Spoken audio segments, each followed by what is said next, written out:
What's up YouTube, Dale here from Zephyr War Games. We are here at, of course, Euros 2022. It's so glad to be back, and Karl actually went and did a side event. Obviously our main events wasn't that great, but he went to a side event with something very, very spicy and ended up winning that event. So Karl, what was the deck you went with and why did you decide to go with it? I went with Numeron OTK. I went with it simply because everybody and anyone wants to go first, so why not take advantage of that situation? Cool. So with that out of the way, take us through your profile and then obviously we can look at the new 2020 token. Much changed. Sure. First of all, simply God card, 3 Lava Golem. Funny how much everyone is playing into this. To go along with that, just the 2 Kaijus. Both of the wind, simply for the flow match if it comes up. Single Pank. Search this so much with another card I'll show later. I should probably, it was the bait. I should probably mention now that he didn't play this in the main event, but if there was a complication, if he had time, he probably 100% would have played this in the main. Which would have been super fun. If I had time to test this properly and build it, this would have been in the main. We were planning on testing this Friday night, but we got told within an hour that we have to get a deck in, so I only had 1 build. Anyway, yeah, this got searched. This was actually MVP. If this ever came back to more than 1, it would be insane, but never going to happen, in my opinion. Next for the actual Numeron engine. Free wall.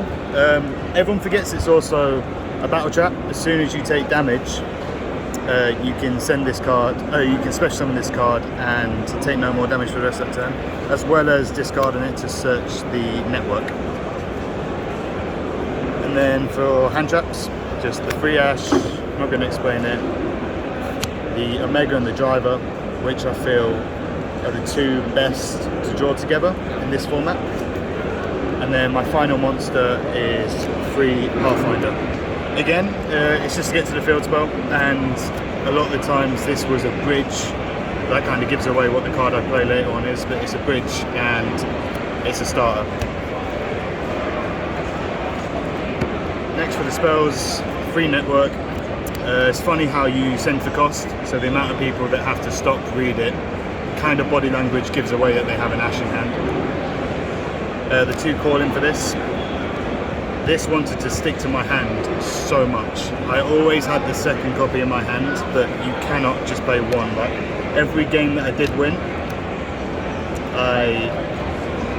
I had to use it twice. You can't just win off 1 unless you do get the OTK, which it's quite difficult in the format, but it works for me. Terraforming, the 1 of mine. I feel bad for playing this, but yeah, I'm going 2nd. So if I do open the terrible hand, if I have access to the terraforming or this, you know. 2 Widow Anchors. So after my last match, I have decided that this will get changed to Chalice. It's amazing if you do have the spells, but the amount of times when you got given a monster and it absolutely ruined my day, like just turn the turn off. So consider this a Chalice moving forward. Next is 3 Lightning Storms. Came up a lot. Again, no one's expecting it in the main. And the cool buy, God card, ban it. Hand traps 1 wild. 3 Small World. It's insane how I'm pretty sure every single monster links to each other somehow. I think, yep, nearly every single one has a link to the other. So you need to fix your hand. It's very easily possible. So what was it? Oh yeah, so it's like Gamma's one of them. So Gamma, 1000 attack. 2 Pathfinder, which is 1000 attack. To Prankatops, which is a nerf. So that's a nice little like go second. That came up 3 times. And then obviously you can do this, pretty sure vice versa as well. So you can go from like Prank to Pathfinder to Gamma. Yeah. And the same for Lava with Ash Blossom. Yeah. So as long as you can get a bridge to 0. Ash. So it'll be a 0 attack, which then is wall. So if you've already opened up your field spell, you can go wall to Ash to Lava, or you can go Lava to Ash to wall. Yeah. Which I think is really kind of cool as well. So yeah, the 3 Small Worlds, 3 Droplet. You have to OTK, so it would be nice to play Ruler, but you have to OTK. Also, 2 Twin Twisters, and finally the 1 red reboot for the main. That is 41 cards. So before we go into the extra, anything you would change in the main apart from obviously you said Chalice for thingy? Chalice 100% needs to be changed. Everything else is kind of in a sense a staple. The red reboot is so necessary. When it comes up, you pretty much win the game. Other than that, I wouldn't change anything in the main at the moment. Cool. Moving on to the extra, pretty straightforward and standard on this one, I assume. Just the one C1. So this is just to unsummon, banish all monsters on the field, and then during my standby phase, burn for the attack of every XYZ monster that has gone. So this is like when they believe they've got me and they don't.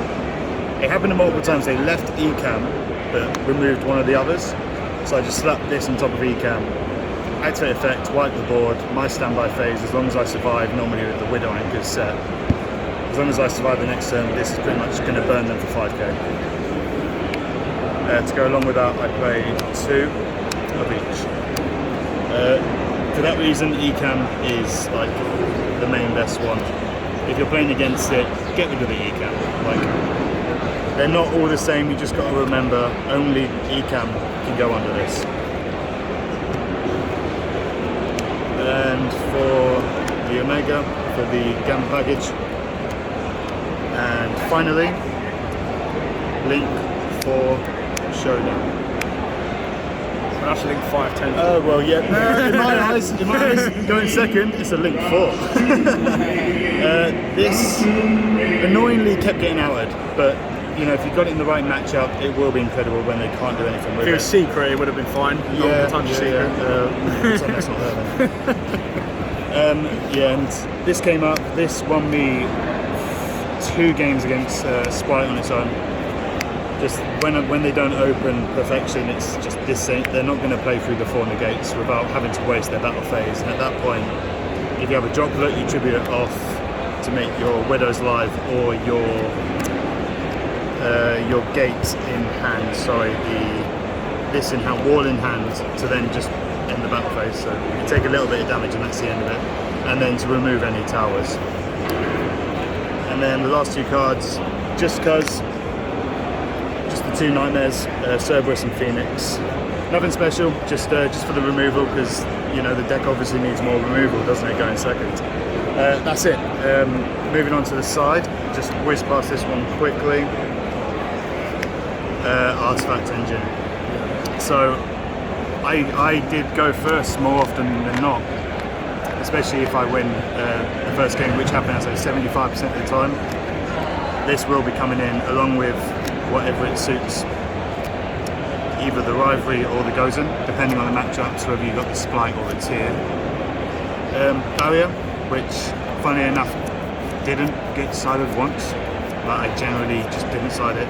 And if I am being forced to go first, they're too hyped to draw into these. So it's literally going first and throw everything in. So what would you swap the barrier for? Anything in particular? Or just more floodgate kind of stuff? At the moment it would just be more floodgates. Yeah. It would be more floodgates. At the moment it did well. I'm quite happy with how it did. I wish I had more time to practice with it the day before and take it into the main event, but we got forced to hurry up. So that is what it is. Sweet. Alright, well done. The token? What is the token? What do you mean? So this is obviously our last Euros. Yep. This is our new Euros. No Joe, no Chris. Hi Joe. We traded them up for a Yugioh. Cool, well done Karl. You've nice fun Euros at the end of it, and we'll kind of go from there. Vlog should be out shortly as well. Anyway, take it easy guys. It's a sweat box.